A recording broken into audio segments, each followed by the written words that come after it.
Ici Charles Tisser. Bienvenue à Découverte. Ce soir, à Découverte, pendant que l'obésité, le diabète et les maladies cardiovasculaires gagnent du terrain en Amérique, nous faisons le point sur les sucres, les édulcorants, ces sucres artificiels, et les gras. Sommes-nous tous égaux face au sucre et au gras?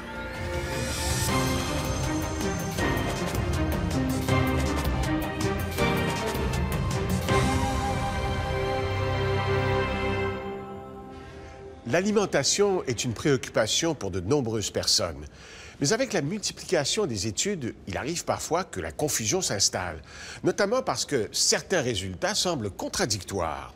Ce soir, Découverte fait le point sur un sujet qui alimente les discussions, le sucre et le gras, deux poids lourds de l'industrie alimentaire. 40 kilos de sucre. C'est ce qu'un adulte canadien consomme en moyenne chaque année. L'équivalent de 28 cubes de sucre par jour. C'est 10 fois la quantité idéale suggérée par l'Organisation mondiale de la santé. Beaucoup de scientifiques pensent que maintenant, le sucre, justement à cause des quantités qu'on utilise, on se rend compte que le sucre est vraiment toxique. Nous n'avons pas toujours conscience du sucre que nous ingérons. La plupart du temps, il est caché. 75% des produits transformés en contiennent. Une simple portion de soupe aux tomates, par exemple, en renferme 8 grammes, soit l'équivalent de 2 cubes de sucre.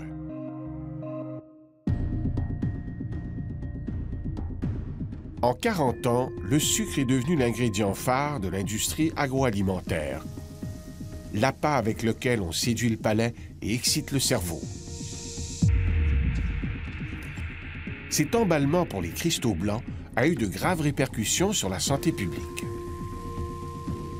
Lorsqu'on regarde l'épidémie d'obésité qui a commencé dans les années 80, le seul nutriment dont la consommation est parallèle à la prévalence, la fréquence de l'obésité, ce sont les sucres.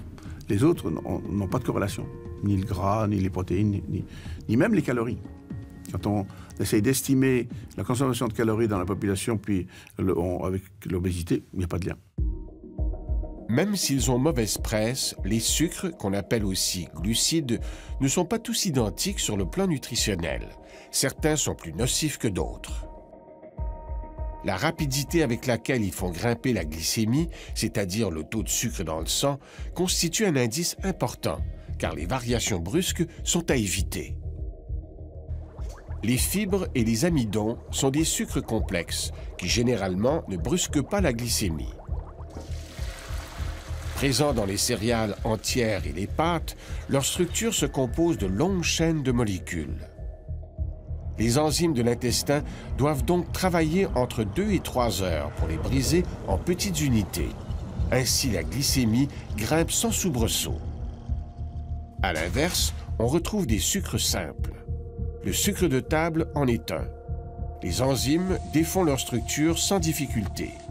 Alors le sucre se retrouve dans le sang en quelques minutes. Donc, ça va avoir un impact beaucoup plus rapide sur le corps humain. Et ce qui se passe, c'est que si il vient en trop grande quantité, ça va causer des problèmes. Alors que les sucres complexes, c'est quelque chose qui est beaucoup plus lent. Donc, le corps a plus la chance de se mettre au diapason. Pour l'organisme, le sucre idéal est celui des fruits, le fructose. Si le corps l'apprécie, c'est justement parce que le fructose ne produit pas de soubresaut dans le sang. Dans un fruit, le fructose est amalgamé à l'eau, aux fibres et aux autres nutriments. Ce mélange ralentit l'absorption du sucre et freine son arrivée dans le sang. Vous avez beau manger une vingtaine de fruits par jour, vous n'aurez pas d'effet néfaste et même un effet protecteur au niveau de certaines pathologies. Alors que si vous sortez ce fructose de l'aliment et vous en faites un sucre libre, un sucre qui est libéré finalement de sa matrice d'origine, bien, ça arrive très rapidement au niveau de l'organisme. C'est justement ce qui se passe avec le jus de fruits. Dépossédé de ses fibres, ce n'est plus un fruit, mais une boisson sucrée qui donne peu de répit à l'organisme. Aujourd'hui, le sucre utilisé par l'industrie ne provient pas des fruits, mais plutôt du maïs. Au début des années 70, on a découvert un procédé industriel capable de convertir la fécule de maïs en un sirop riche en fructose, le HFCS. En fin de compte, le sirop de maïs à haute teneur de fructose est très bon marché. Et ça, c'est un des gros problèmes, justement, c'est que c'est tellement bon marché qu'on en met partout, que l'industrie en met partout. Ça remplit bien. Ce sirop liquide contient jusqu'à 60% de fructose. Les fruits, eux, en contiennent 1%.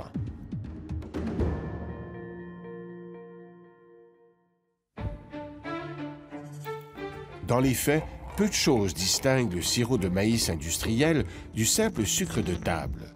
Le sucre se compose à part égale de fructose et de glucose.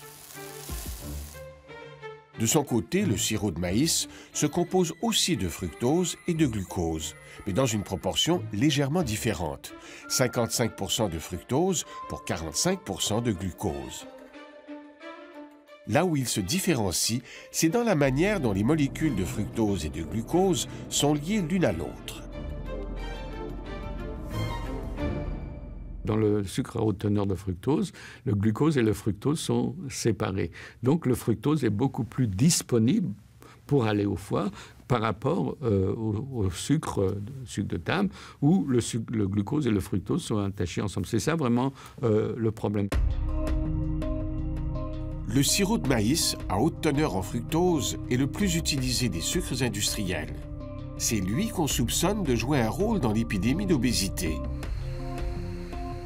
Les produits industriels riches en fructose sont nombreux, mais ils sont prédominants dans les boissons sportives, les boissons énergisantes et surtout les boissons gazeuses. Ce cola contient 40 grammes de sucre. Une dose massive de glucose et de fructose s'apprête à déferler dans l'organisme. Il faut surtout se méfier du fructose. C'est la partie dommageable du sirop de maïs industriel. Concrètement, c'est comme si cet homme mangeait 10 cubes de sucre. Le glucose et le fructose suivront un parcours différent. D'abord, le fructose. Aussitôt arrivé au foie, il est fait prisonnier. Les cellules hépatiques sont pratiquement les seules à pouvoir le métaboliser. Une partie du fructose est emmagasinée sous forme de glycogène, une grosse molécule d'énergie qui sera relâchée lors d'intenses exercices. Ce qui est dommageable pour le foie, c'est lorsque le fructose est converti en graisse. Dans les cellules hépatiques, le fructose entre en contact avec une enzyme. Aussitôt, la synthèse du gras s'accélère. La production de gouttelettes de graisse double. Lentement, les cellules se gorgent de gras. Alors, quand il y a trop de gras dans le foie, on peut voir apparaître ce qu'on appelle de la fibrose, c'est-à-dire des dépôts de substances cicatricielles, en quelque sorte comme s'il y avait une plaie dans le foie. Et cette fibrose évolue éventuellement vers de la cirrhose, c'est-à-dire une défaillance des fonctions du foie. De son côté, le périple du glucose est différent. Il passe rapidement à travers le foie pour se retrouver dans le sang. À ce moment, la glycémie augmente. Tout surplus ou manque de glucose menace la santé des cellules. Pour rétablir l'équilibre, le pancréas sécrète une hormone, l'insuline. L'insuline agit comme une clé. Elle permet au glucose d'entrer dans toutes les cellules pour leur fournir de l'énergie. Parfois, le récepteur est obstrué. Le glucose peine alors à entrer dans certaines cellules. C'est ce qu'on appelle la résistance à l'insuline, une porte ouverte sur le diabète de type 2.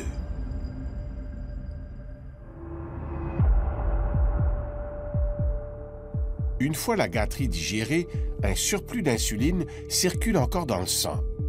Or, cette hormone agit aussi comme un véritable fertilisant pour les 20 à 30 milliards de cellules adipeuses. L'insuline stimule à la surface des cellules adipeuses une enzyme dont la fonction consiste à capturer le gras qui circule dans le sang. Une fois le gras stocké, le volume des cellules adipeuses augmente jusqu'à 10 fois leur volume initial.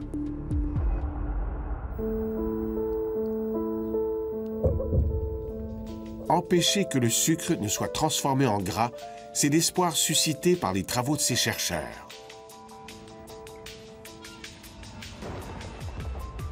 Ils viennent de découvrir une nouvelle enzyme, et elle se trouve au cœur du métabolisme de toutes les cellules.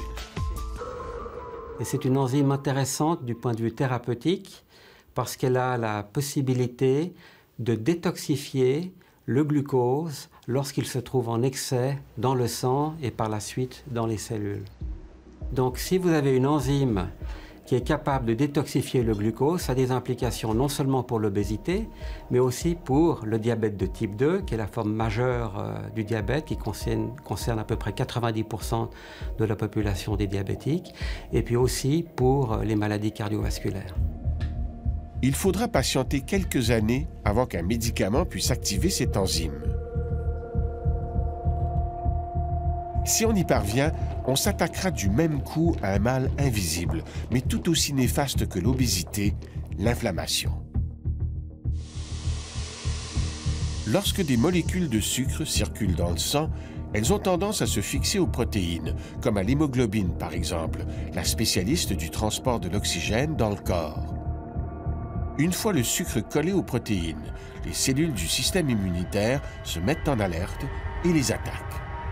Au moment de leur dégradation, les morceaux de protéines sucrées vont être traités par les cellules de l'inflammation de l'organisme comme si c'était des bactéries ou des virus ou comme si c'était des corps étrangers. Donc ça va produire de l'inflammation.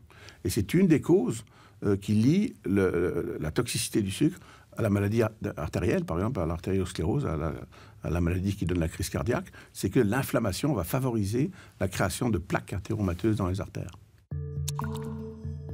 Les sucres sont indispensables à la vie, car ils fournissent l'énergie dont nous avons besoin. Toutefois, la surconsommation de sucre ajouté, elle, est nocive pour l'organisme. Pour éviter les sucres de table, certains se tournent vers le miel ou le sirop d'érable, par exemple. S'il est vrai que le miel et le sirop d'érable contiennent certains minéraux et antioxydants bénéfiques pour la santé, il faudrait en consommer de grandes quantités pour en tirer des bienfaits. Or, qu'importe sa source, un sucre reste un sucre. Après la pause, les édulcorants artificiels sont-ils une alternative santé?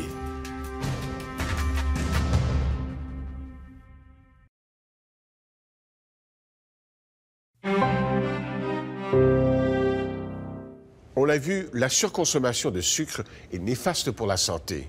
Or, depuis des années, pour protéger leur santé, de nombreux consommateurs se sont tournés vers des produits sans sucre ajouté, comme les sodas diète par exemple. Mais est-ce une alternative valable?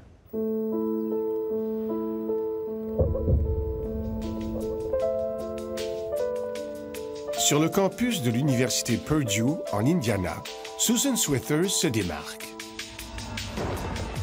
Si elle est inconnue du public, en revanche, au sein de l'industrie américaine des édulcorants artificiels, tous les lobbyistes la connaissent et ils ne l'apprécient pas. Ils n'ont d'ailleurs pas hésité à le lui faire savoir. Les membres du Conseil ont de sérieuses préoccupations quant aux actions de votre université, laquelle fait la promotion des opinions du Dr Swithers. À notre avis, promouvoir une science biaisée va à l'encontre des intérêts de la santé publique. J'ai été surprise de recevoir cette lettre, mais en même temps, ça fait partie de leur stratégie. Susan Swithers a reçu cette lettre quelques jours après la publication d'un article scientifique. Un article dans lequel elle passait au crible une soixantaine d'études sur les édulcorants artificiels, notamment ceux utilisés dans les sodas diète. Je suis arrivée à la conclusion qu'il n'existe pas de preuves concrètes que les sodas diète offrent un avantage au niveau de la santé. D'ailleurs, il y a de plus en plus d'indices qui révèlent que ces produits pourraient même nuire à la santé des gens, les rendre plus vulnérables. Les édulcorants artificiels fonctionnent comme des leurres. Ils imitent le sucre, mais leur pouvoir sucrant est jusqu'à 600 fois supérieur. Ils déjouent ainsi les papilles gustatives. Certains édulcorants fournissent peu de calories, d'autres pas du tout. Plusieurs croient que 0 calorie égale 0 problème. Pour ce spécialiste des maladies métaboliques, l'équation est plus complexe. Dans le fond, ces molécules ont un effet non seulement sur le métabolisme, mais au départ, on pensait également que ces molécules allaient diminuer la propension de l'obésité dans nos populations. En fait, depuis qu'on a introduit les édulcorants artificiels, on n'a vu absolument aucune baisse de l'obésité dans la population. L'obésité continue d'augmenter de façon effarante. Donc, ces molécules ne semblent pas protéger contre l'obésité. Conçus pour limiter la prise de poids, les édulcorants artificiels ne répondent pas aux attentes. Susan Swithers l'explique par un effet de distorsion cognitive. Quand les gens croient que les produits diète sont santé, ils s'autorisent plus facilement quelques écarts caloriques. C'est donc possible qu'en buvant un soda diète, ils décident de prendre une autre pointe de pizza. Au cours des 12 dernières années, les rats de Susan Swithers lui ont permis de mieux comprendre l'effet des édulcorants. Elle sait maintenant que ces produits peuvent déjouer bien plus que les papilles gustatives. Quand l'animal consomme un édulcorant, son cerveau s'attend à recevoir du sucre, de l'énergie. Il est conditionné ainsi. Mais après un certain temps, son cerveau s'habitue, au point d'éprouver de la difficulté à différencier le sucre de l'édulcorant. Les animaux qui ont été soumis à une diète riche en édulcorants artificiels ne produisent plus les mêmes réactions lorsqu'ils sont exposés à du vrai sucre. C'est comme si le corps ne reconnaissait plus le sucre et ne produisait plus les hormones pour l'éliminer. Nous observons chez ces animaux une augmentation des niveaux de sucre dans le sang, une réduction des niveaux d'hormones qui contribuent notamment à la régulation de la glycémie et à la sensation de satiété. Et à long terme, ça peut devenir problématique. Si c'est ce qui se produit chez les gens qui boivent des sodas diète, ça pourrait donc expliquer l'apparition du diabète et des maladies du cœur. Récemment, une étude a attiré l'attention d'André Marette et celle de la communauté scientifique. Controversée, cette étude portait sur le microbiote intestinal de souris et d'un groupe de 7 personnes. Sa conclusion, certains édulcorants mèneraient à l'intolérance au glucose, un signe avant-coureur du diabète. Ce qui est vraiment incroyable avec cette étude, c'est qu'on a pu démontrer pour la première fois que les édulcorants pouvaient agir sur le microbiote intestinal et même démontrer que ces perturbations du microbiote étaient impliquées dans les complications métaboliques associées à la prise de ces édulcorants artificiels. Pour l'instant, malgré certaines études discordantes, les autorités sanitaires assurent que les molécules d'édulcorants sont sans danger. On les recommande d'ailleurs pour les personnes souffrant de diabète de type 1. Elle aide peut-être à gérer la glycémie chez les gens diabétiques, mais encore une fois, c'est très débattu actuellement à cause de ces études qui démontrent les effets pervers de certaines de ces molécules sur le microbiote intestinal. Autre bémol, les femmes enceintes. On suggère qu'elles limitent leur consommation d'édulcorants artificiels. Une mise en garde renforcée par de récentes études. Le goût des enfants se forme dès la grossesse et se poursuit lors de l'allaitement. Le plaisir du sucre commence tôt. D'ailleurs, de récentes études ont trouvé des traces d'édulcorants artificiels dans le lait maternel. On en a même retrouvé chez les mères qui disaient ne pas en consommer. Nous n'en avons pas toujours conscience, mais plusieurs produits sans sucre ajouté contiennent en fait des édulcorants artificiels. Ces produits sont alors moins caloriques, un argument séduisant. Bien qu'aucune catastrophe sanitaire n'ait été observée depuis leur mise en marché, les craintes du public demeurent, notamment en ce qui a trait au cancer. Pourtant, rien de tel n'a été prouvé. Il est vrai qu'à forte dose, la consommation de certains édulcorants chez le rongeur augmente l'incidence du cancer. Toutefois, les doses administrées en laboratoire sont bien supérieures à celles observées chez l'humain. Aujourd'hui, la stevia soulève les mêmes craintes. cet édulcorant naturel à base de plantes remplace peu à peu l'aspartame dans l'alimentation industrielle. Pour l'instant, le stevia semble avoir moins d'effets notifs que d'autres édulcorants, mais il faut dire qu'il y a moins de recherche qui a été faite sur cette molécule qui est sur le marché depuis moins longtemps. Néanmoins, pour l'instant, ça semble être un édulcorant qui ne semble pas avoir trop d'effets négatifs, ne semble pas être associé au cancer. Mais sur la prise de poids, il y a quelques études qui suggèrent que ça pourrait effectivement le favoriser. Après avoir passé des milliers d'heures en compagnie de ses rats, Susan Swithers est maintenant convaincue que les édulcorants ne sont pas une alternative santé au sucre raffiné. Plusieurs personnes croient qu'en se tournant vers les édulcorants artificiels, elles en tireront automatiquement des bénéfices au niveau de leur santé. Or, c'est faux. Malheureusement, ces produits diètes font partie d'un système alimentaire malsain. Ça peut sembler une bonne idée, mais changer le sucre pour les édulcorants artificiels ne produira pas nécessairement les bienfaits auxquels les gens s'attendent.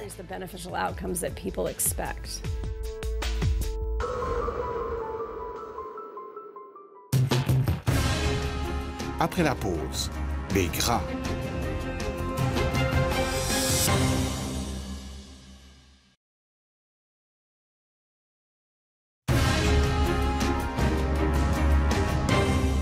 L'histoire du sucre est étroitement liée à celle du gras. C'est d'ailleurs à cause de la guerre contre le gras que le sucre est aujourd'hui si présent dans notre alimentation. Leurs histoires se croisent à partir des années 1970, quand la volonté d'éliminer le gras s'impose. Pendant des années, le gras est traité comme un paria. Il doit être banni de l'assiette. L'industrie agroalimentaire s'ajuste. Les produits allégés et dépourvus de matières grasses apparaissent. Mais pour que les produits transformés gardent leur saveur et leur texture d'origine, l'industrie doit substituer le gras par le sucre. L'obésité, le diabète et nombre de maladies de cœur montent en flèche. Pour plusieurs scientifiques, ce n'est pas une coïncidence. Le transfert du gras vers le sucre, malheureusement, ça n'a pas été très bénéfique. Même, ça fait partie d'un échec important, je dirais, de la science. À l'époque, le mantra est simple. Pour rester mince et en santé, il faut éviter le gras. On sait maintenant que c'est faux. Vous pouvez manger un assez bon pourcentage de gras dans votre diète. Si c'est des bons gras, vous ne deviendrez pas gros, là. On a longtemps suggéré d'éliminer les gras sans distinction. Or, certains sont bons pour la santé du cœur. Un coulis d'huile végétale, des noix, un avocat, du poisson. Voilà des sources de bons gras. Inutile de s'en priver. À l'inverse, les gras trans sont à bannir. Responsables de la texture des pâtisseries du commerce et utilisés pour la friture, les gras trans sont hautement inflammatoires et surtout cancérigènes. Les gras trans, eux, c'est vraiment les pires, ça a tous les défauts. C'est que ça, tout le monde est d'accord, c'est unanime, il faut éliminer les gras trans. Idéalement, les éliminer, là, pas les réduire.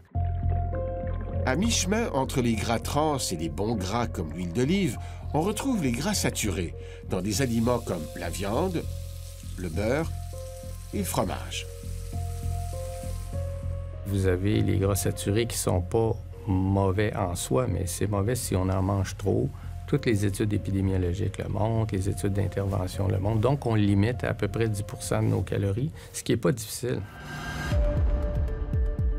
En 2014, l'Université Cambridge publie une étude choc. Après avoir scruté une foule d'études sur la question, les chercheurs arrivent à la surprenante conclusion que diminuer les gras saturés ne change rien au risque de maladies cardiovasculaires. Vive le beurre, vive la viande. Martin Junot n'y croit pas du tout. Si les gras saturés sont pas si mauvais que ça, comment ça se fait que la viande, dans toutes les études, plus vous en mangez, la viande rouge, plus vous avez un risque coronarien? Rapidement, l'étude de Cambridge est critiquée. On lui reproche d'avoir négligé une variable fondamentale. les gens qui avaient effectivement diminué les gras saturés les avaient remplacés par des glucides. Dans l'alimentation, quand on change quelque chose, on le change pour quelque chose d'autre. Quand on change les acides gras saturés dans notre alimentation, on les change par ce qui est prédominant, donc les glucides ou les sucres qui sont raffinés. Et on s'est aperçu que les sucres raffinés sur la santé cardiovasculaire, c'est pas mieux. La santé du cœur se lit en partie dans le sang. Parmi les indices qu'il fournit, on retrouve le cholestérol, le gras sanguin. Le foie en produit 80%. Mais pour circuler dans le sang, le cholestérol doit s'accrocher à des transporteurs, les LDL et les HDL. Les HDL retirent le cholestérol de la circulation. À l'inverse, les LDL le distribuent partout dans l'organisme. Ce sont des LDL dont il faut se méfier. Bon, on s'aperçoit que les LDL, c'est beaucoup plus compliqué que ça. Il y a des LDL qui flottent, qui sont pas denses, qui sont gros, puis il y a des particules beaucoup plus petites et denses, et c'est celles-là qui sont très toxiques. Les plus petites molécules de LDL entrent dans la paroi. Des plaques se forment. Avec le temps, ces dernières grossissent. Elles obstruent les artères. Parfois, la paroi se fissure. La plaque se détache. Un caillot se forme. La crise cardiaque ou l'accident vasculaire cérébral peut alors se produire.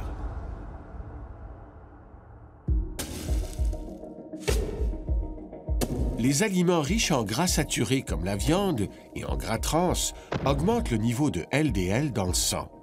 Mais lorsque ces gras baignent dans une diète riche en sucre, la menace est décuplée. La pire des combinaisons alimentaires se met en place. Donc l'excès de graisse et surtout de graisse animale avec le sucre, oui, ça c'est le pire parce que c'est ça qui est le plus dangereux pour le pancréas notamment, mais aussi le système inflammatoire. Le sucre oxyde les LDL, ce qui diminue leur volume. Les grosses molécules qui ne pouvaient s'accrocher à la paroi artérielle deviennent donc assez petites pour y arriver.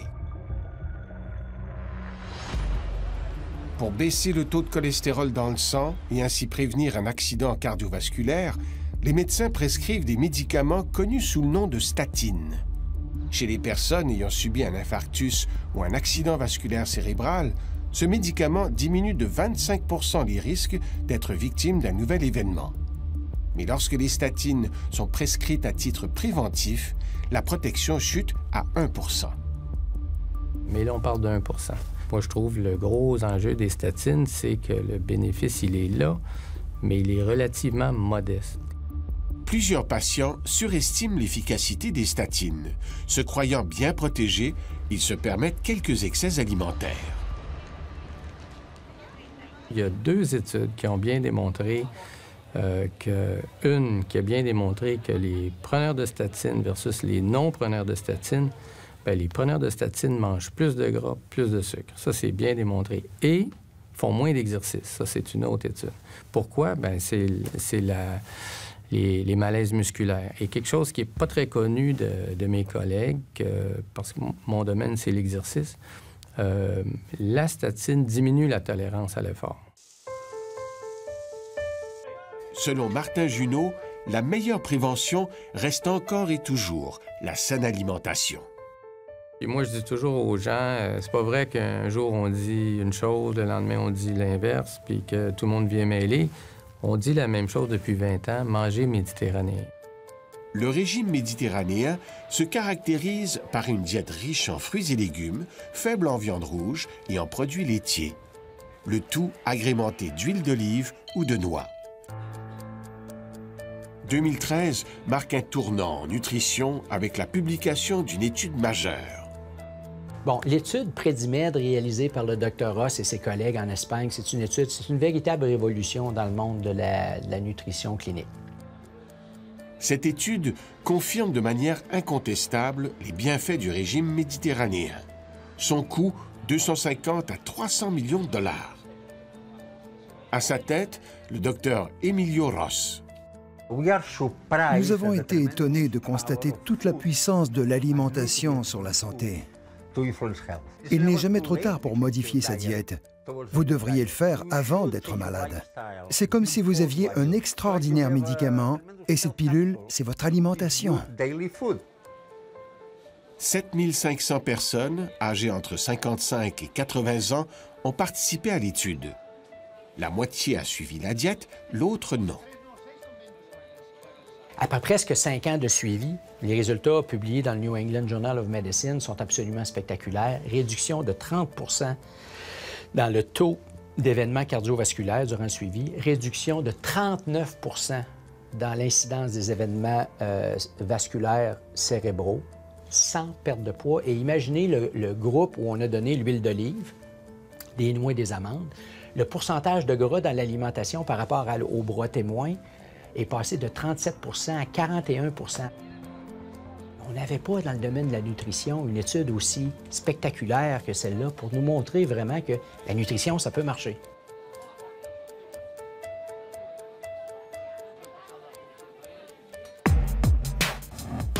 Après la pause, sommes-nous tous égaux face au sucre et au gras?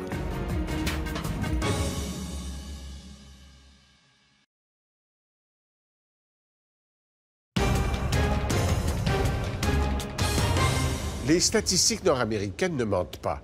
20 des Canadiens et plus des 2 tiers des Américains sont en surpoids. Une alimentation trop riche en gras et en sucre explique en partie cette réalité. Mais face à une telle consommation, sommes-nous tous égaux? Ici, personne n'est égal. Chacun métabolise les gras et les sucres différemment. Certains sont plus vulnérables. Pour eux, chaque petit écart se répercute sur leur santé. La cause de cette injustice est en grande partie génétique. La génétique influence beaucoup de choses, peut influencer au niveau de la réponse cérébrale, peut influencer la réponse métabolique, les différentes hormones qui sont sécrétées par les tissus adipeux, sécrétées par le cerveau, sécrétées par différents organes. On sait très bien que seuls les gens qui sont génétiquement prédisposés à l'obésité et au diabète vont être plus vulnérables. La preuve, c'est que tout le monde n'est pas malade aujourd'hui de ces maladies métaboliques, mais de plus en plus le sont. Sans dire qu'elles sont génétiquement prémunies contre les maladies métaboliques, certaines personnes possèdent une génétique qu'on pourrait qualifier d'avantageuse. Elle permet au surplus de gras d'être uniformément réparti un peu partout sous la peau. Un avantage, car cette zone de stockage est peu dommageable. Ça ne veut pas dire que le risque est nul, mais cette graisse sous-cutanée-là va agir comme une espèce de réservoir, une poubelle métabolique, si vous me permettez l'expression, qui va protéger les tissus maigres, le cœur, le foie, le muscle, contre une accumulation très, très dangereuse de lipides dans les tissus maigres. À l'inverse, certaines génétiques poussent l'organisme à accumuler les cellules adipeuses au niveau du ventre. Un très mauvais endroit d'un point de vue médical.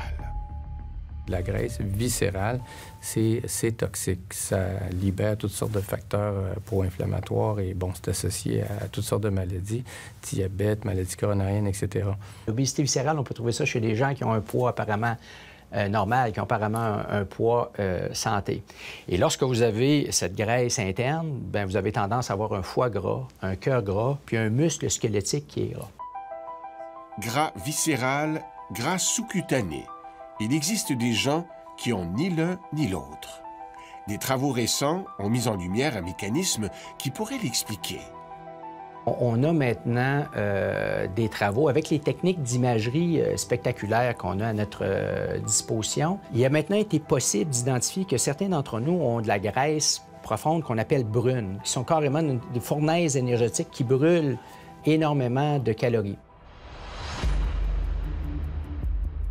La graisse brune est présente chez le nouveau-né.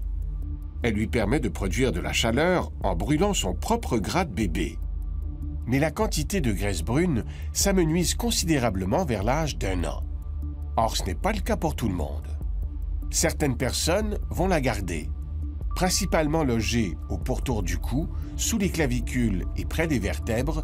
La graisse brune va donc brûler des calories toute leur vie. Il faut faire attention, on parle de cas d'exception. Et il ne faut pas penser que finalement, la prévalence ou l'épidémie d'obésité à l'échelle planétaire, c'est dû à l'absence de graisse brune chez un grand pourcentage de la population. L'épidémie s'explique largement, encore une fois, par nos comportements.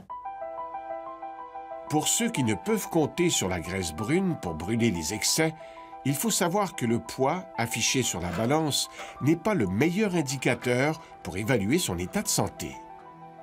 Je le dis depuis 20 ans qu'au-delà du poids, bien, il faut mesurer le fameux tour de taille.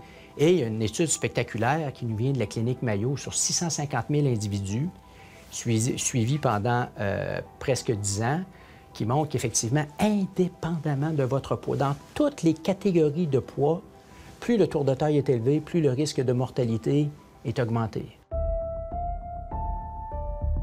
Qu'ils soient favorables ou non, les gènes ont souvent besoin de conditions particulières pour être activés.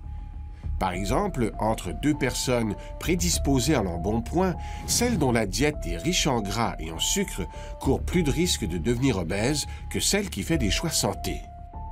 Il y a une prédisposition génétique, mais ce qui fait en sorte que l'événement se produit, c'est l'environnement alimentaire, la surtransformation des aliments, la surabondance de ces produits-là à portée de la main. Pour pallier un désavantage génétique et ses conséquences, certains s'astreignent à un régime draconien. Or, à long terme, la vaste majorité des études démontrent que cela ne fonctionne pas. Si vous mangez mieux, vous bougez plus, vous allez être capable de perdre une certaine quantité de graisse corporelle, mais les adipocytes, ces cellules de graisse-là, vont devenir toutes petites, mais vous allez les garder. Alors, vous allez garder, là, si vous aviez 80 milliards de cellules adipeuses, vous perdez du poids, vous allez garder 80 milliards de cellules adipeuses, et les cellules vont devenir toutes petites et vont envoyer un signal au cerveau, « J'ai faim. Je suis toute petite, j'ai faim. » De saines habitudes de vie aident à prévenir la multiplication de ces petits réservoirs de gras qui peuvent atteindre au fil des années 10 fois leur taille d'origine. Et en ce moment, malheureusement, trop souvent, on va traiter notre bouche comme une poubelle. On va donner à notre organisme n'importe quoi. Alors, plutôt que de se restreindre, simplement améliorer la qualité de ce qu'on se met dans la bouche. Plusieurs évaluent la qualité de leur alimentation en fonction du nombre de calories ingérées. Pourtant, c'est une erreur. Les calories ne se valent pas toutes. Vous prenez des noix et vous prenez des chips. Pratiquement la même quantité d'énergie, un petit peu plus même chez les noix. Proportion de matière grasse beaucoup plus élevée chez les noix. Et pourtant, la littérature montre que chez les noix, si vous en consommez beaucoup, vous avez une diminution des maladies cardiovasculaires, vous avez une diminution de la mortalité totale. Et même les études montrent que si vous consommez des noix de manière régulière, on n'a pas une augmentation du poids, on a même une diminution du poids à l'occasion. La génétique n'est pas la seule responsable de notre état de santé. La sédentarité offre elle aussi un terrain fertile aux maladies métaboliques. Et ça, c'est tragique. Parce qu'à ce moment-là, ce niveau d'inactivité physique-là nous rend extrêmement vulnérables à une alimentation de moins bonne qualité. Et Dieu sait que notre alimentation, les tentations sont partout. Et si on ne bouge pas, on devient extrêmement vulnérable. Et donc, c'est le constat qu'on fait à l'échelle planétaire. L'activité physique diminue notre vulnérabilité génétique. Mais contrairement à ce qui est véhiculé, elle est inefficace pour faire fondre les kilos en trop. Alors, vous avez un petit bedon, vous vous mettez à marcher, à faire de la marche rapide avec votre copine, avec votre chien presque à tous les jours. Vous gardez votre petit bedon, mais vous allez avoir un impact spectaculaire sur vos facteurs de risque, sur votre risque de mortalité, même si vous gardez votre petit bedon. Si l'activité physique n'est pas une arme pour se départir des kilos en trop, elle améliore considérablement la santé en général. Et, encore une fois, on ne fait pas de l'exercice ou de l'activité physique pour être mince. On fait de l'activité physique et de l'exercice parce que c'est probablement le meilleur médicament qu'on peut prescrire pour la santé humaine. Et il y a un effet secondaire, vous savez, à l'activité physique, à l'exercice. Ça rend les gens heureux.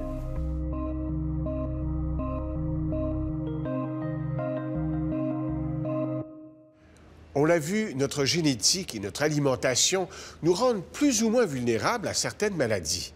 Mais il y a un nouveau facteur maintenant qui interpelle les chercheurs, le microbiote, cet écosystème de milliards de bactéries qui peuplent, entre autres, notre appareil digestif. Ces bactéries jouent un rôle central dans la dégradation des aliments.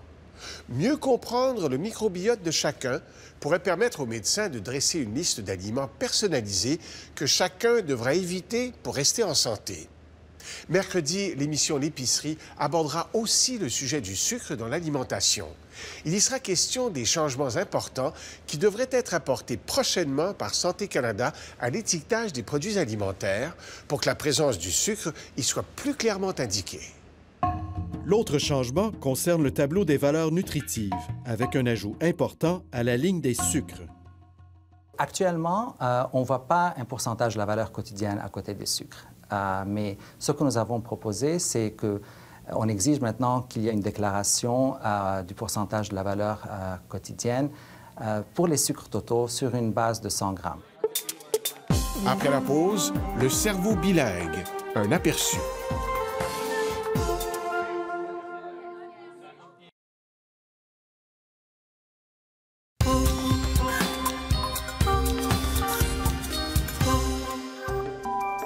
La semaine prochaine, le cerveau bilingue.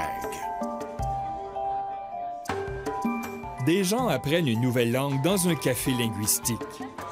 Une tendance de plus en plus populaire. En fait, 60% des individus sur la planète parlent 2 langues ou plus. Au Canada, c'est 35%. Bien, en fait, la normalité humaine, c'est d'être plurilingue. C'est de parler 2 langues, 3 langues, 4 langues. Et la science nous démontre aujourd'hui qu'il y a des bienfaits au bilinguisme à tous les âges de la vie. À l'enfance, à l'âge adulte et au 3e âge. Je m'appelle Liam, j'ai 5 ans et j'adore parler français.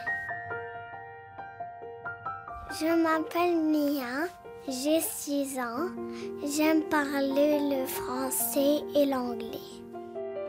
Le cerveau bilingue, dimanche prochain, à découverte. Et, capsule olympique, le tir à l'arc, comment taper dans le mille. Et pour suivre l'actualité scientifique, 2 autres rendez-vous.